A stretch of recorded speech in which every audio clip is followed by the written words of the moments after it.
before offline, if I'm not mistaken, and I think John Numbers won every single game. Yes, and last time we played was on at CT GamerCon, which Numbers proceeded to 3-0. So, you know, it'd be like that to do. But playing against Numbers it's different. Like, you don't get Numbers experience by playing any other Wii Fit trainer, regardless of where the location is. Numbers plays like Numbers. Right, right. We said it so many times before, and we're seeing it in action already. Some very interesting decisions. Pokemon Switch even getting punished with that grab, and a lot of pressure just by sort of existing near the ledge. John Numbers has so many options there. Yeah. This type of ledge trap, though, is particularly solid. Lingering aerials against John is generally pretty good because, as we've seen the past couple of times here, regardless of that fourth match, not sure what he was cooking, Numbers likes to do grab ledge, neutral get up, and then immediate like run back off or challenge. Like that's the kind of 50-50. So if you have a lingering aerial to catch the neutral get up, that kind of stuff can be really, really problematic for Numbers to refresh his invincibility. Shout out to this string, by the way. I was going to say, this is the Beast show, though. The advantage state is phenomenal. The frame traps, the combos, and the follow-ups looking phenomenal. It was a little rough to start, but that advantage state lasted for seemingly a long time. And that's the type of stuff that you can really put into play against Numbers. Because like when Numbers is in disadvantage. No, that was a crazy switch. Oh, no. The loops there are so good. Okay. Pressure, pressure, pressure, pressure, pressure. Do not let him come back from this. Nice. That was a big back air follow-up. Still 30%. You know, not taking the stock or anything, but good damage. Setting up for that stage control. Sun Salutation, though, breaking it up. That's the type of position Numbers makes. He's like the Zane of Smash Ultimate, where he makes the corner feel impossibly huge. Right, right. Oh, okay. I like that header setup. Good movement from Beast, but that shield pressure. You survive? Yeah, right. Charizard? Hello?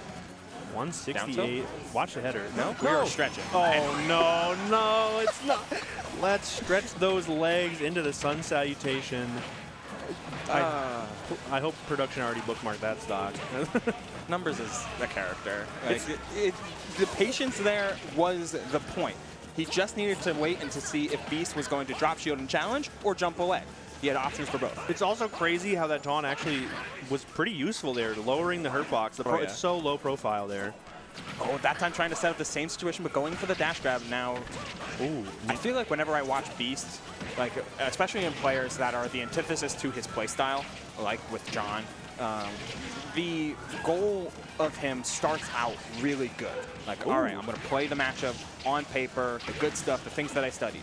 And then something will happen, like that taunt stock, where things will then falter just that little bit because he lost the wind in his sails. However, I do have to say, every time John Numbers comes off of that Angel platform, I am so very terrified. Me too. The refreshing of the deep breathing timer, like, you know, the momentum shift that is John Numbers in center stage is very dangerous, but it looks like Beast found a pretty good way around it. Kind of going off to the stage, you know, taking a break. I mean, 135, 148 now after the hit. Like, that's crazy. Forward throw. Deep breathing? Almost. No. Charizard's heavy. Yeah. Should be able to make it back here pretty comfortably. Still deep breathing. Wow. The feint there from John was so good. I mean, and that feels like a type of like knowledge check that Numbers is aware of. And on top of these strong conditionings, we get to see the second stock here. But beautiful. We had just seen. Could we get the final stock production, please? It was so interesting too. Like we just saw a forward throw and then this standard volleyball header setup. So Numbers is going to let you grab ledge. It's not worth it to challenge at this point. He's going to let you grab ledge. The forward throw sent to this position. Right. So Beast has to wonder, does another deep breathing forward throw close out the stock here? That type of unsurety is what leads this bait to being so good. So that's so interesting too, because in the replay you can appreciate the sort of empty hop towards dash back, and the timing too. like almost out of deep breathing at that point. Right. So to, you know, sort of force that option and still use that deep breathing while it was active for the forward tilt, and the spacing on that too, because you don't want to get the back hit of that either at that point against Charizard. Is phenomenal stuff from John Numbers. Completely changing the like knockback angle because you go to the ceiling on Battlefield. Like that's a lot more questions. And Numbers, if there's anything in his that his playstyle displays, whether he's on ledge, whether he's running straight at you, whether he's landing a down air on shield, it's to limit the amount of variables that are presented in the moment. Right. He's not John Variables. No, he's John Numericals. Exactly. Stuck at the ledge right now, though. Dead even game so far. I like that air dodge out. That's a lot of damage you did not have to take there as Beast, though, trying to run forward and take space, but charge shot characters do not let you. James Even Vector. Thank you, production. Ooh, Dash Attack 2 has been working out so well for John Numbers, especially with that added damage and knockback. Good grab here. Going to set up for the edge guard. Interesting. Okay. I like that route. Take your time here, Beast. Like, John is going to give you the time. Right. Like, that is... He applies a lot of pressure, but a lot of it's spatial pressure in not so much, like, aggressive timing pressure, where it's like, oh, you have to pick an option here. Okay, I like this. We got an up throw off the stage, looking for something big, but it's kind of hard. You are always so tempted to jump out after John Numbers, and he's like, no, I'm actually going to be here for a while. Don't. Yeah, we're chilling. Yeah. Okay, that was a crazy grab. Unbelievable pickup and immediate back throw to take the stock. John Numbers looking very, very comfortable right now. Just the patience and shield as well, knowing that Beast will show his hand early. Ooh, trying to cover there, looking for the up air. Very tense right now. Beast is trying to keep it even here, not take too much damage, but Wii Fit Trainer in air leads to so many hits, so many swings too. Oh my goodness. Forward smash there? Sometimes it rocks. Oh, the Sun Sao! So much damage here, and the patience from both players. The fact that Beast didn't pick like air dodge or jump there early and tested John's reaction time, knowing that Numbers is always the player that likes to move second. That's such a great option. Forcing the issue at the ledge after the potential regrab. Header, not going to do it there. It's going to be the forward air from Charizard. Really good option from Beast.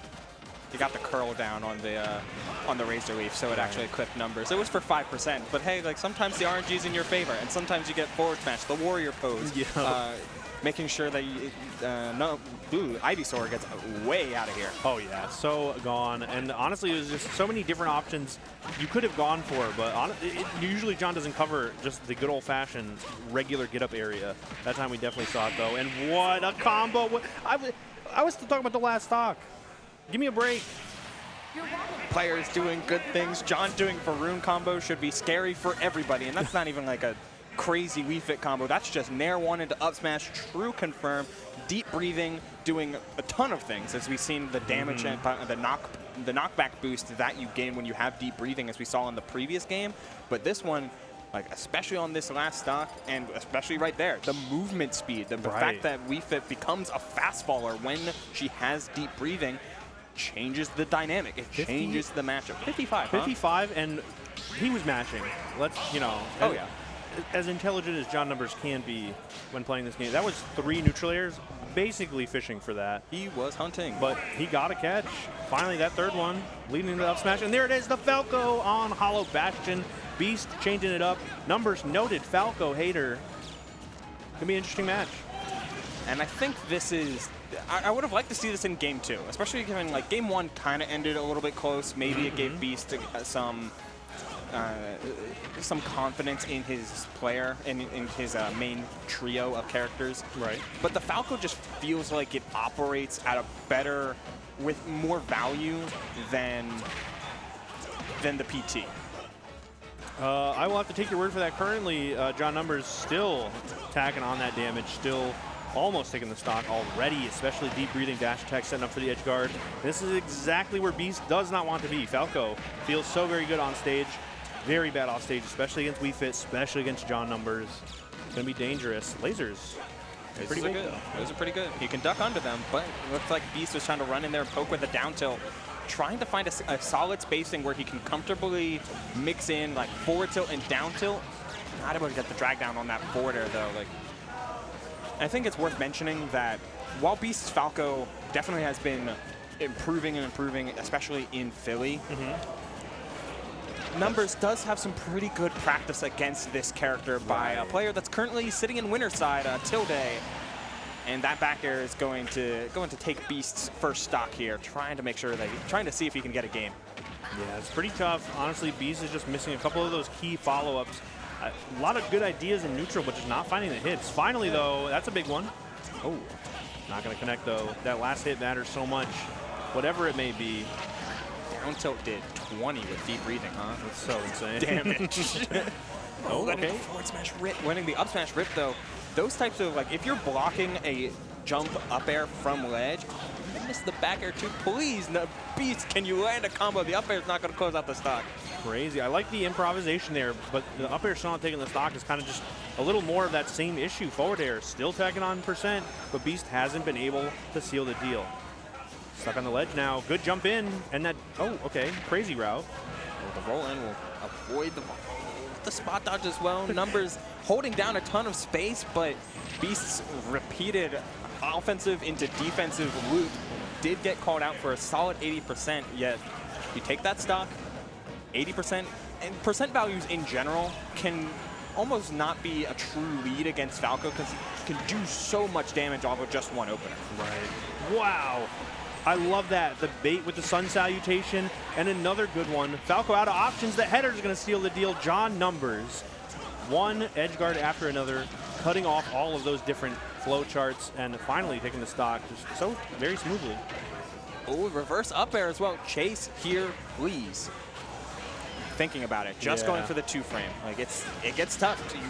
You start to have to reconsider like just how often you should go off stage. But I feel like all of these low recoveries that Numbers has just gotten away with. Wow! Holy moly, the call out. It's a read that I love to see. Just really scouted out all of the options so far in advance. Header keeping that pressure off John Numbers at the ledge. Gets deep breathing active with all the extra time. And there it is, another run up grab with the deep breathing buff. So smart. Looking for the coverage there with forward air instead. It looks like Beast read the air dodge was just a little bit too early. Dash attack is a burst option, and you are gone. And that is Beast going down 3-0, still unable, like the previous set, to take a game. And unfortunately for any Philly fans in the chat right now, or in the stadium, in the venue, all that good stuff, that is all three of the Philadelphia members of their PR and still in the bracket, down and out at 9th place. Josh Thin, Yoda Cage, and now Beast. Oh, well, at least, you know, they all got 9th together. Yeah. It's like a team building. We all fall together. No one will be able to say anything to anyone on the ride home because they all got 9th. And we talked about that in theory a little bit before the match started, the header to catch the, the Phantasm. Right. It's kind of tough to land in the heat of the moment, but anyone could do it, man. John Numbers got to be my #1 pick for sure. Yeah, he can dissect players better than most others. It's when you are able to play into numbers and take away, like literally, like if you have 5 cards on the table, like each player gets a 5-card hand. Right. And you say, okay, Numbers, you have 3 cards. Like that is the first step to beating Numbers. Like just take away options from him, take away the ideas that he normally has, like those like crouch into dash grabs. Like those are stuff that Numbers should not be able to get away with. But because he's in your head and because he is such a good job of maximizing the space that he owns, those like offensive, defensive mix-ups become so powerful. So true, so true. And I think that's why deep breathing is such a good tool in general, but especially for John Numbers, is that sort of shift where you all of a sudden you're on the back foot. John Numbers is thinking, he's plotting, he's scheming, working something up, and it never works out for the not